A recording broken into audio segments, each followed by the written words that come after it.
Okay, so it's race day and we are about 19 minutes out from the start of race, and I am going free to play, so I'll show you what I do as a free to play player. If you've seen my video from last time, and if you don't, heads up, it's over here. What I do is I have a lot of these prepped already, so I've got a bunch of Pandinics, I've got a bunch of Pterodactyl, I have a few Friedel, but I'm going to keep breeding Friedel during the race. I'm going to stock up completely on Friedels and Tarzapes, and I also have a bunch of Pandicans and Greenosaurs bred already. I also have all of these prepped, so I have Thunder Eagles, I have Tyrannikings. I don't keep a Mersnake, but I do have a bunch of Water Mythics, so that's not a problem. I do have 2 Rockzillas ready, I do have 2 Firesaurs ready, and I do have 1 Treezard ready for Tarzapes. What I'm doing here is because I'm free to play, I am not going to focus too much on the Earthlings because they take a little bit longer to hatch and I don't have the hatching bonus. And the other thing is I've got a Mythic that's crafting that's going to take up 1 hatch slot, and I've also got a Legendary that's still breeding from El Colossal. So soon that's going to take another slot on my hatchery, and I only have 4 slots on hatchery, so 2 of them are going to be taken for a long time. So it doesn't make sense for me to focus on Earthlings because I won't have 5 slots like other people. I'm only going to have 2 slots. So I am going to go with option B, and I will have, right now, I think I have 3 or 4 hatchery slots. And let's head in game and I'll show you what I mean. And with the food, you can see that these are the Lopes. I'm going to change all of these. I have plenty of gold, so I can grow pretty much as many Black Lotus as I want throughout the race.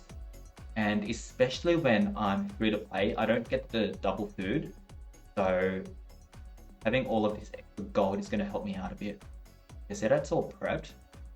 I am going to turn my Food Guardian on, and my breeding ground is down, so that's going to be down for a while. If I find that I do need to breed, then I'll turn it on and I'll use my gems on that. Otherwise, I probably won't turn it on. And Rune Guardian is going to go down pretty soon as well. So Rune Guardian has an impact on Infinite Gauntlets, so I may use gems on that.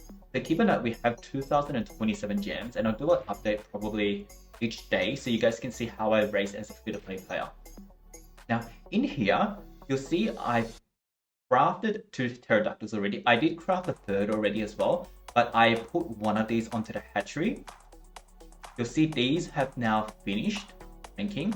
So when there is a rank epic node, I can pull this out of the cooker straight away. And let's go to my hatchery. So see on my hatchery, I've got 1 Pterodactyl ready. So as soon as there's a uncommon Thunder or a hatch uncommon Dark, I can use no gems and get that as a task. And you can see I've kept 1 breeding tree free. You want to keep 1 breeding tree free all the time because there's often tasks where you need to breed something. And this is my legendary, so you can see my breeding tree guardian is down, so that's going to take forever to come. So that's another reason why I'm not focusing on the breed uncommon earths or the breed earths, because I only have 1 breeding tree left. And I've got 1 rune that's finishing, but as soon as rune experience kicks in, then that's going to finish instantly. So here you can see we don't have Legends Pass on, but I've claimed my 5 gems already, 36% off. I would love to get the Legends Pass, but I'm not spending any money this month, so we're going to be free to play together. So you see my vault, I've got a bunch of stuff that I've already prepped beforehand. So I've got a whole bunch of Pterodactyls, I've got some Greenosaurs, I've got some Pandicans, some Fundinics, a couple of Friedels here and there as well. So I'm pretty much good to go, and during race I'm going to keep breeding Friedels because I want to be able to rank them quite quickly. Oh wow, so this actually looks really cool. So we're going to take you inside Acid Fury and how we race here.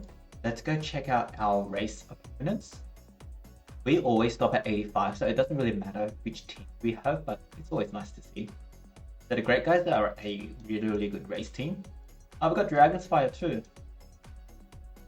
Nice. So this is a pretty fun group.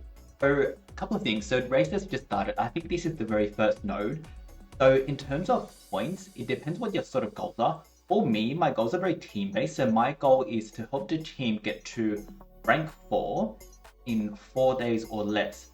So that sort of determines how I play. So I'm not too point hungry, especially in the first half, because I want to see our newer players sort of have some fun and sort of get the groove and get going. So my points are generally quite low in the first couple of days because I prefer to let other people do their thing. So right now we've only got, I think, maybe 4 people on. So because we've only got 4 people on, I will do some of these joint efforts. In terms of points, if you don't know, one for all will give you 500 points, and joint effort will give you 1000 points for the total divided by the number. So in this example, if you did all 20 joint efforts, you will get 1000 points. But because there's 20 to do, so in this example, because there's 20, each joint effort will give you 50 points. So for example, if you do 2 Pahandicans, then you'll get 100 points. If you do 10 Pahandicans, you'll get 500 points. So if you are a person and you want to focus on getting as many points as possible, especially if you're a free-to-play player, then you can do some of the easier tasks like this one because they will help you rack up points quite quickly. You'll find in Placid Fury, we sort of balance that out because we have people confirming who does the OFAs, and if people are sort of hogging a lot of joint effort, then we do call them out, and we also have some guidelines in our team where we'll only do sort of 1 at a time or 2 at a time based on the number of people. Here we have 9 people on, so ideally we should be doing 1 or 2 each and then do 1 at a time and keep going after that. Roma. So this is a little bit sad because I really wanted Roma, but because I am doing free to play, I think I will actually miss out on Roma, and hopefully we can get some more silk in some other events some way. Okay, and we are back and we are almost at the end of the first lap. So you can see here we have a joint effort, and if you are doing free to play, these are the kind of tasks that you want to try to get onto quite early because you will rack up really easy points early on at the start of the race doing things like breeding common fire swords.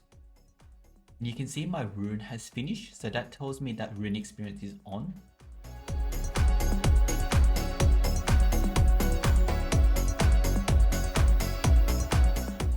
So for me, I always breed 4s, so if I need to, I will gem this. It's not the most efficient free to play, but what it does mean is that I have a lot of 4 runes. So if you haven't seen my other video about how to rune your monsters, you want to go check it out over here. And so rune experience has just started, so I'm going to do my runes, take the ones off, Sabiro, Heist, Unspeakable, and Glamhead, and unlock the Rhino runes as well. So I just put gold on these so they can get some more gold for me, and if I do need to use them in a war or something, then I'll put 7s on them.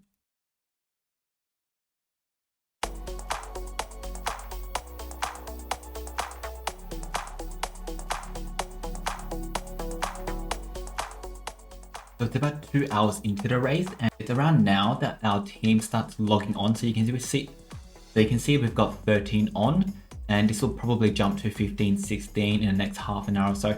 So this is another task where if you are free to play, it's really easy to do. So just rank up some common fire swords. So I'll rank up a couple, and you can see we try to share it around. So we're doing 2, 3, couple each.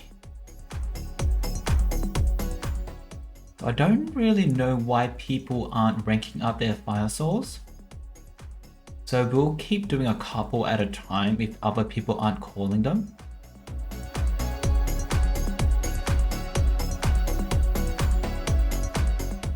So normally I will rank up twice and then extract, but because I have so many fire sword cells and I never get to use them, I'm gonna run it 3 times and then extract later on. Okay, so it looks like a couple of other people are doing them, so we're gonna let them finish them off. So see, I'm somewhere towards the bottom. Number 10. So you can see we just started a new node not too long ago. We've got 13 people on, so we do need a couple more for this gold. So with gold, what you want to do once the race starts is you want to not collect all and start collecting these one by one. So 810.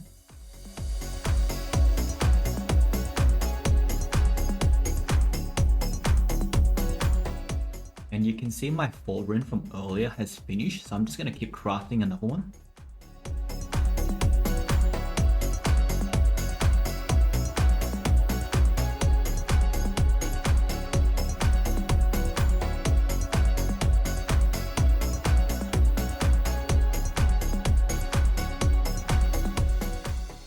Okay, and we just woke up. It's about 4:30-ish. So I'm doing a voiceover afterwards. So first thing I'm noticing here is I've just come back, PvP has finished, and the very first thing I'm doing here is I'm checking to see what's happening in the race, because I don't want to be collecting gold or something and doing an OFA or JEs by mistake, because that really can upset people. So the task we're on here is to breed 60 uncommons. So I'm just going to breed a bunch of probably Greenosaurs here.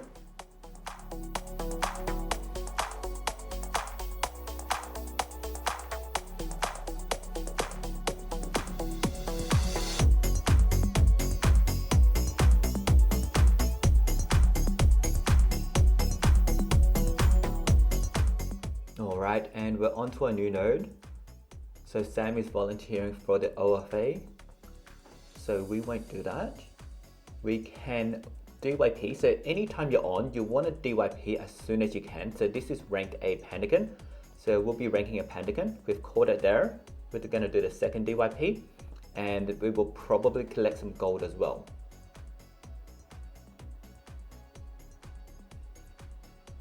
So we spread out the gold collecting just so everyone can get some points as well. I collect from my normal habitats first because they fill up the fastest. And after my normal habitats, you can see I've got a lot of gold here. I'll probably collect from the ones that produce gold really fast. So it's either the fire ones or the metal ones or the earth ones, because they collect gold really fast. They're the earth ones there.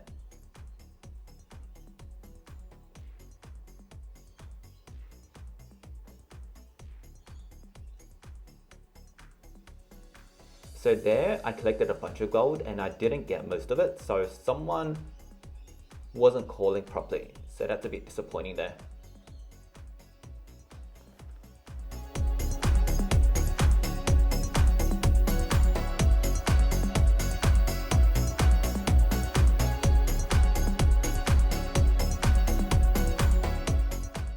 Okay, and now that we're just waiting for people to finish their DYPs, we're gonna go off and do some individual things. So we haven't done our PvP.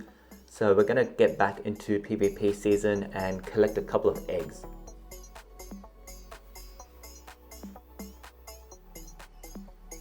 So these should be old eggs.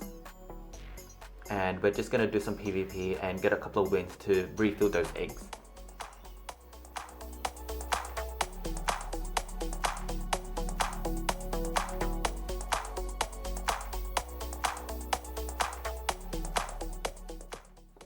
And now that we've gotten our eggs, we're going to go back to racing.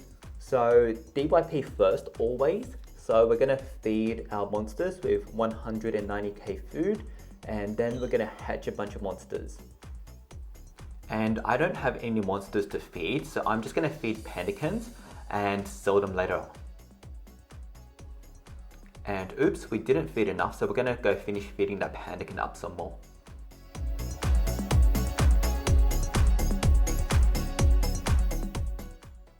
Now this next node has rank up 38 rare monsters, so that's Pandacons. So you might see it as either rank fire or rank nature, but they're both Pandacons. So there's three things that I want you to notice here.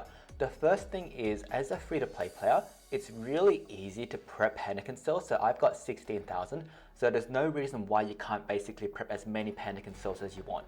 So prep. The second thing is, you want to be extracting at the same time. So as you're ranking Pandacons up, you also want to be extracting something that's fast, something that's like a Greenosaur or Pandacons. So Pandacons rank twice and extract, and same with Greenosaurs. The third thing you want to make sure here is make sure you're calling in sort of small batches. So you'll see I'm toggling in and out of the ranking pods and back into chat, and then just adding a few more each time. So I'm not trying to hog all of them, but I am trying to contribute to this as much as possible. So we are 11 and a half hours into the race. Placid Period is currently on lap 12, and I've got about 2,000 points at number 21. So we're currently doing our first one for all. You can buy Rockzillas ahead of time to make this process a little bit shorter. And you can see I wasn't planning on doing this OFA, but no one else had caught it 7 minutes ago. So I said, hey, Wubby OFA 8 minutes, which means it's going to take me about 8 minutes to do. We're currently 7:21, so we need to pick up the speed a bit. Just let's keep everyone updated, yeah? It's just good manners, good courtesy. So they know that I'm 8:21 and I've still got a way to go. So for example, they can go watch some videos or something like that. I'm not going to collect that ferret yet. And you'll see I'm still breeding because I think I might run out of pandas. So I'm just getting some more pandas.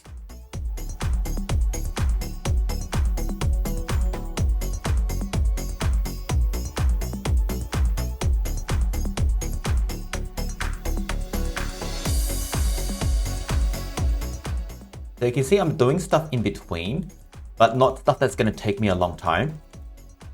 Because we do have people waiting for me to finish. So I want to finish the rest of this OFA as quickly as I can.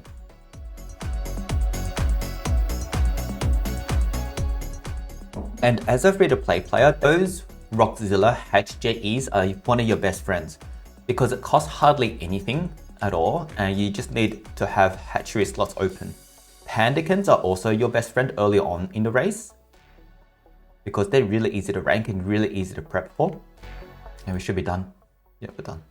Let's rank another rare. So I can do the OFA, but I want to give the opportunity to someone else, and if no one else wants to do it, then I'll do it. And we've got a joint effort hatch 108 monsters.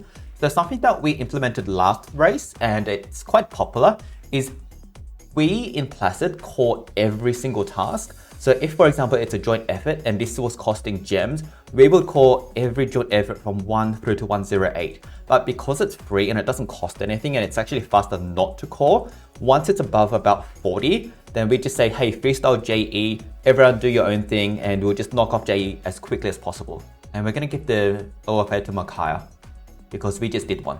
And for this hatchery, I just used a lot of pandakins, so I'm going to keep breeding pandakins. So when you're doing this hatch, generally you want to be either breeding pandakins if you want something fast, or if you've got a lot of time up your sleeve, then you want to be breeding either Friedels or Tazapes. But we're going to keep doing pandakins, and if you want to be even faster, then don't breed at all and just buy straight from the shop. So I'll show you what I mean. Let's go here, shop, and then go fire source. So if you don't have fire source in storage, then go buy Rarity, Common, and either Fire Saw or, what's the green one? Fire Saw or Tree Saws. So Makai's giving us the OFA. So if you're in a, I don't even know if I had enough. Let's check. I should have had enough.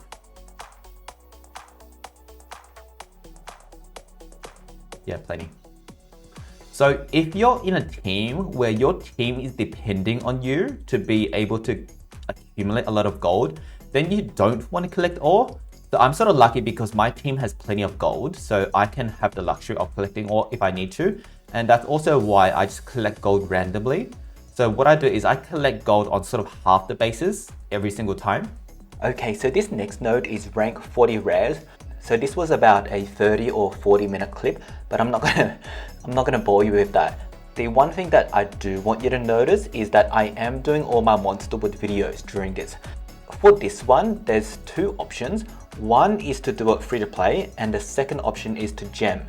So if you have, for example, 14, 15, 20 people on, you actually do want to gem these, even though it's only going to take 1.5 minutes each, because by gemming those, you can actually get the team to move a lot faster and knock off a lot of nodes very quickly. The second option is if, in my example, there's not a lot of people on, then go and rank and then watch some ads in between, and this is how I got through all of my ads today.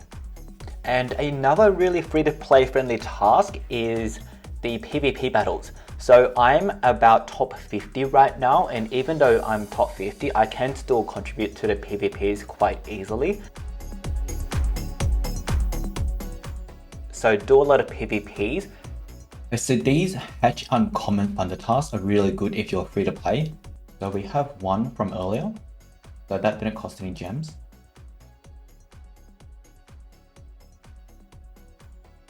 And 3 gems for each hatch.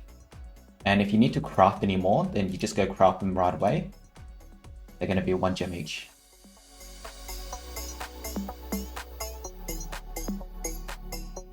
And 4. And we're going to go craft 1 more. So we're ready for the next time we need it. So after day 1, we're about 20 laps in, and I've got about 7,200 points. And I think I started with maybe 1800-ish, so we've used about 100 gems. And the current quest is craft 14 level 4, so that's also very free to play friendly. Anything that's craft level 2, 3, 4, or 5 runes, 2 and 3 are free because they're only going to take 3 seconds each, and 4 is going to be 1 gem each, and 5 is going to be 1 gem each. So they're pretty much guaranteed. And if you've been crafting lots of 3s, then you can guarantee and not need to gamble for level 4, so that's a very gem efficient way to play and get some points. So we're going to speed up this gamble that we missed for an earlier one, and then go do some 4s.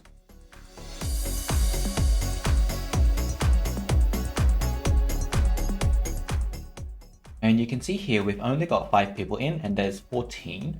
So calling 1 or 2 at a time is both fine.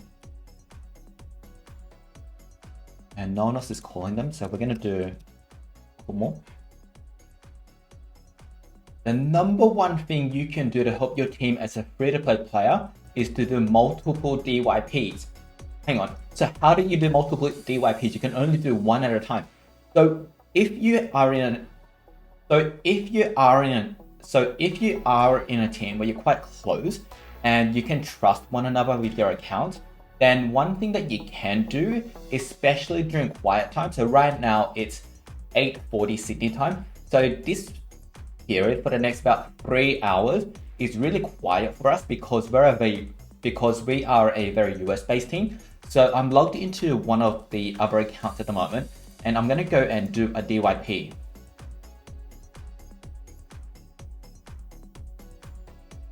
So you can see it's 9 members to breed an uncommon monster, and we have 5 people online. So in this example, if each one of these people had access to a second account, then we would be able to do this DYP without a problem. 35 seconds, that's what we want. If you enjoyed this video and want more, make sure to subscribe, like, and comment, and stay tuned for the next video, which will be the top 10 quests to do as a free-to-play player.